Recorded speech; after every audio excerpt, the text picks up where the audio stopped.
What are your comfort food books? This week, my family lost someone important to us, and at times like this, you tend to look for your comfort foods. Things that are warm, familiar, remind you of the good times. And obviously, it doesn't actually have to be a food. A comfort food can be a movie, a television show, a song, or in my case, a book. A couple of weeks ago, I told you guys that I was reading It again, and that creepy clowns are my comfort food. I was only half joking. It's not the clowns that make this book meaningful to me. It's the characters, it's the heroes, it's the Losers Club of Derry, Maine.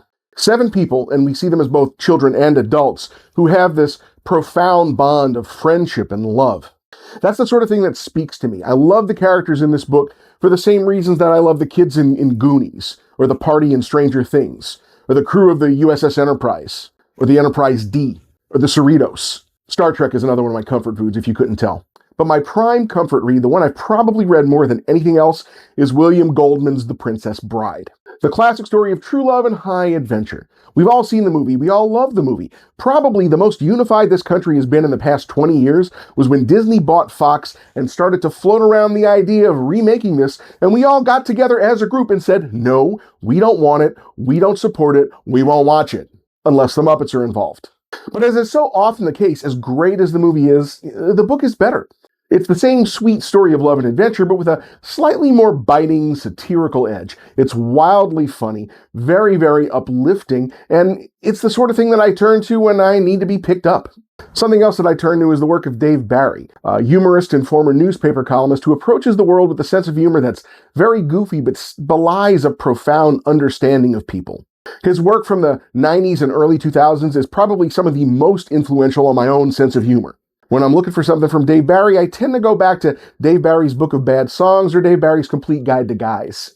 Another one, again because of how it makes me laugh, is Douglas Adams' Hitchhiker's Guide to the Galaxy. It's the classic science fiction series that blows up the Earth in the first chapter and still keeps you laughing throughout.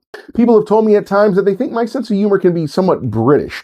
You can attribute it to this book and Monty Python. My wife and I are both big Stephen King fans, actually. One of her favorites is The Talisman. It's something that she tells me that she's read dozens of times, and something I haven't read in a while. I'm going to have to go back and do that because King recently announced that the 3rd book in that trilogy is going to be coming out later this year.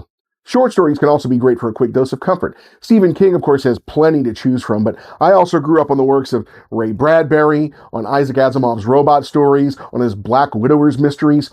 By the way, those are very difficult to find. If anybody from his estate is watching this, give us an omnibus or something, would you please? Sometimes what makes it a comfort food is that you share with other people. We like to read this one together. And of course, this is me we're talking about, so there's plenty of comic book and graphic novel comfort reads. Marvel's Power Pack series from the 1980s, primarily by Louise Simonson, June Brigman, and John Bogdanove. That's one that I grew up reading and I still turn to this day. Simonson and Bogdanove were also part of the Triangle era of the Superman comics in the 1990s, along with such luminaries as Dan Jurgens, Jerry Ordway, Carl Kiesel, Roger Stern. I couldn't tell you how many times I've reread these comics. But my biggest comfort graphic novel has got to be Don Rosa's The Life and Times of Scrooge McDuck. Scrooge McDuck is my favorite Disney character, but what some of you might not know is that he didn't actually originate in animation. Scrooge was created by Carl Barks in the Donald Duck comic books, and he became so popular that he eventually got his own series and graduated to the cartoons. Over the years, Barks would constantly have Scrooge drop references to his previous adventures, things in the Australian outback, in Africa, as a cowboy in the American West, or mining for gold in the Klondike. In the 1990s, Don Rosa took all of these noodle incidents that Barks had written about over the years and put them together into a single narrative, the definitive life story of the world's greatest adventurer. This book is a masterpiece, and if it had starred Batman or Wolverine, people would be talking about it on the list of the greatest comic book graphic novels of all time, right next to Watchmen and The Dark Knight Returns. But they haven't read it because it's ducks. Mr. Rosa signed this copy for me at a convention last year, so bonus comfort points. It's really easy to talk about the stuff you hate. The internet seems to be built on that premise. I'm not in the mood. So you know the drill. Go to the comments and tell me what some of your comfort reads are and why they're so important to you. Tell me why you love them and be good to each other.